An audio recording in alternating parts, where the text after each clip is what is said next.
I'm on my way to the Philippines to speak in a conference, a very important one, regarding the support in Israel in these last days. However, I really want to update you on a very interesting development in the Middle East that is going on right now.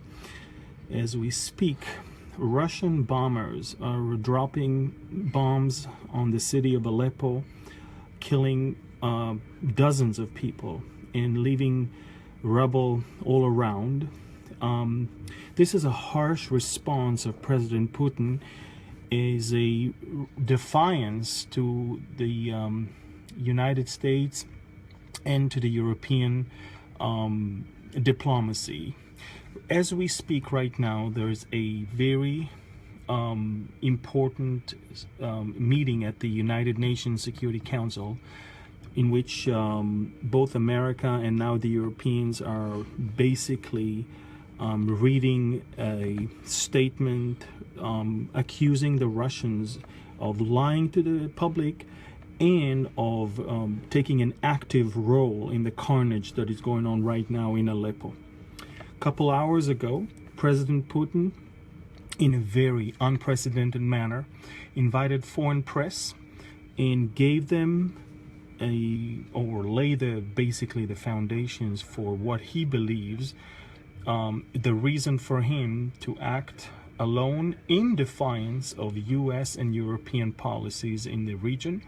He basically accuses the Americans for lying to him throughout the whole time, not only about Syria, but he actually took it to a completely surprising direction. He basically says America that was pushing for the deal with Iran, America that is so proud of that achievement, and he actually says it is an achievement, that Iran is no longer a threat. That's what he said. He said the same America is now putting a missile defense system in Romania, and they claim that it is because of the Iranian nuclear threat. He basically says, America, you're lying to the world. How come on one hand you're leading the effort in negotiating a deal with Iran and telling the world Iran is no longer a problem and no longer a danger, and at the same time America is putting missile defense systems in Romania and other places on other areas in the Balkan, and using the excuse that this is against the Iranian nuclear program. Basically, Putin is exposing the completely irresponsible foreign policy of President Obama. And what is going on right now is that the tension in the Middle East and the tension between America and Russia is probably higher than any other given moment since the end of the Cold War. But what we can read between the lines in what President Putin is right now saying to the public press, to the foreign press, is from now on, I'm about to take actions in the Middle East in complete defiance of whatever the Europeans or the Americans are going to say or do, simply because they're not truthful, because they're not honest, they're lying to you, therefore to me they don't even exist. Basically, Putin is positioning himself in a point where he will make a grand move for the attack that he might have to take in the future. Now, why is it so interesting? I call this the preparation of Gog, the Prince of Magog. I don't know if you know that, but the Chinese wall is also called the Wall of Magog. They know that they defend China from Russia, which is known by them in the ancient times already as Magog. Gog, the Prince of Magog, is going to basically start the assault that is described in Ezekiel 38. And what I see right now, what I'm detecting right now, is not only the physical move of the Russians last year into the Middle East with the excuse that ISIS is basically the thing they are fighting. But right now, Russia is telling the whole world, yes, we are in Syria. Yes, we are doing whatever we want to do.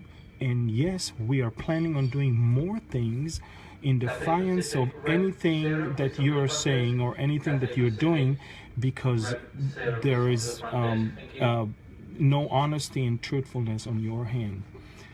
Basically, what is happening right now is Russia is feeling comfortable and secured, and I would say even very, very confident, moving alone without any international, without any European or American support in any of their moves. I find it very disturbing. At the same time, I find it interesting and not surprising.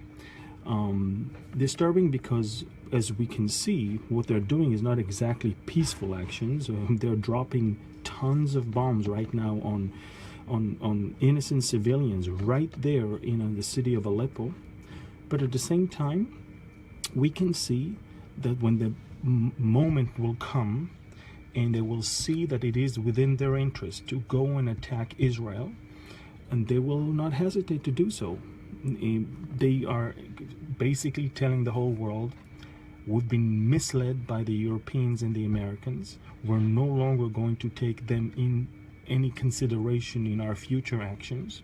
We will do whatever we think is necessary and whenever we think it is necessary to be doing. So again, as I said before, and as I'm saying right now, keep your eyes on what's going on in Syria and watch the moves of the Russian president. I am not in the habit of telling people who is who in the Bible.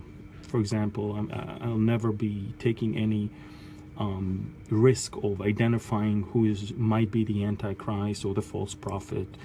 But this is the first time I can say that I can see that President Putin could be very much so Gog himself from Ezekiel 38. And all I see around me supports that assumption. And all I can say is that I'm extremely blessed to live in these days of seeing the prophecy of Ezekiel coming to pass. But at the same time, I think that we need to continue and pray for the people that are involved in this whole thing. There are hundreds of innocent civilians in the city of Aleppo that are being massacred, really, and are caught in between those interests of the West and Russia, of the Shiites and the Sunnis, of the Kurds and the Turks, and all of that. In between, you have the Christians in the Middle East that are suffering, and you have the innocent civilians that didn't have enough money to run or didn't have the strength to be able to take themselves out of that place. Now, the city of Aleppo is completely besieged. Even if you had the money or if you had someone to take you out, it was impossible. It is still impossible.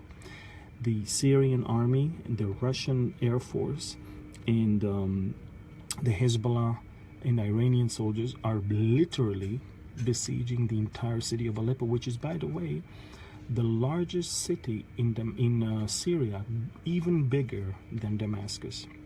So we're seeing unbelievable things happening. Again, right now as I speak, it is an emergency meeting at the Security Council of the UN, and at the same time the Russian president for the first time is turning to foreign press in a press conference, and he's laying the foundation for what he's about to do and why he's about to do that. He's accusing the American administration for literally lying straight at his face, and it is a very serious accusation coming from a leader of such a great, big, massive country with such a very powerful military. So we're seeing things happening.